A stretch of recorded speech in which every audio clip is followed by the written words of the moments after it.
Hello guys, welcome to my vlog. তো আজকে আমি চলে গেছিলাম কষে কষা রেস্টুরেন্টে ডিনার করতে। তো প্রথমেই তোমাদেরকে আমি অ্যাম্বিয়েন্সটা দেখিয়ে দিই।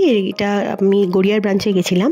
তো এটা গড়িয়ার অটো স্ট্যান্ডে ঠিক উল্টো দিকের রাস্তাটাতে গলি, মানে একটা যে গলি যাচ্ছে ওই গলিতে পড়ছে।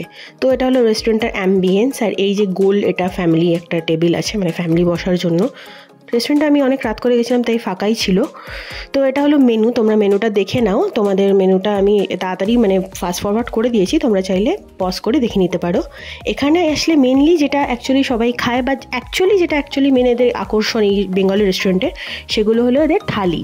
তো আমি একটা মহাভোজ থালি নিয়েছিলাম, যার সাথে অ্যাড অন ছিল, মানে মহাভোজ থালির মধ্যে যা যা থাকে সেগুলো তো তোমাদের সব কিছু দেখাবোই। অ্যাড অন ছিল হচ্ছে একটা পাবদা আর একটা মাটন। পাবদা আর মাটনের কম্বিনেশনটা আমি নিয়েছিলাম। তো ওটা আমার 700 টাকার মতো পড়েছিল। তো এটা হলো সেটা, যেখানে লেখা আছে কাতলান চিকেন দিয়ে কত পড়বে, বা মাটন দিয়ে কত পড়বে, সেগুলো সব কিছু লেখা ছিল। তারপর ওয়েটিংয়ে আমাদেরকে একটু পাঁপড় খেতে দিয়েছিল, ব্যাট পাঁপড়।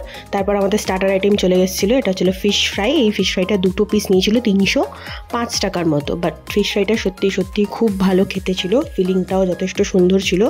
তোমরা এখানে এলে এটা কিন্তু মাস্ট ট্রাই, একবার অ্যাটলিস্ট এটা ট্রাই করো, তোমাদের ভালোই লাগবে। যাই হোক, ফিশ ফ্রাই খাওয়ার পর আমরা আমাদের যে মেন আইটেম আর কি, যেটা মেন কোর্স, তার জন্য ওয়েট করছিলাম। তো সেটা দিয়ে দিয়েছে। এখানে দিয়েছে ভাত, আলু ভাজা, পাঁপড়, বেগুন ভাজা, ডাল, ছানার কোপ্তা দিয়েছিল, ফুলকপি আলুর তরকারি দিয়েছিল, স্যালাড, পোলাও, লুচি, আর একটা মিষ্টি ছিল, আর একটু চাটনি ছিল। তো আমি ওদেরকে শুক্তো বারণ করেছিলাম দিতে, কেন কি আমি শুক্তো পছন্দ করি না। আর এবার তোমাদের বলে দিই, মহাভোজ থালির মধ্যে এই যে আইটেমসগুলো আমি দেখাচ্ছি এগুলো থাকবেই। এরপর যেটা তুমি অ্যাড করবে, মাটন আর মাছ আইটেমের মধ্যে তোমরা যেটা অ্যাড করবে, সেই অনুযায়ী তোমাদের এই থালিটার প্রাইস হবে।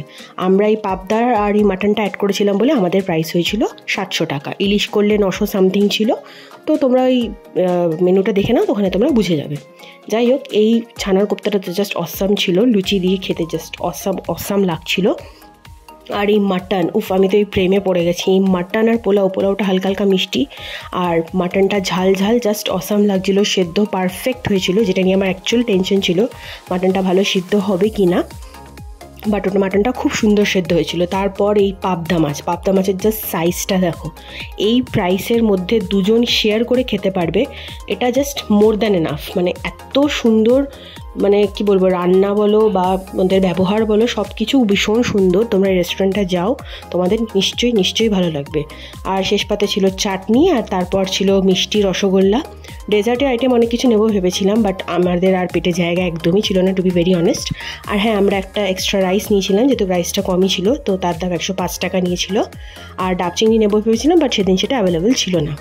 যাই হোক, আমাদের টোটাল বিল হয়েছিল 1166 টাকার মতো। তোমাদের যদি ভিডিওটা ভালো লেগে থাকে, ভিডিওটাকে লাইক করে দিও, অনেক শেয়ার করো। Thanks for watching, by.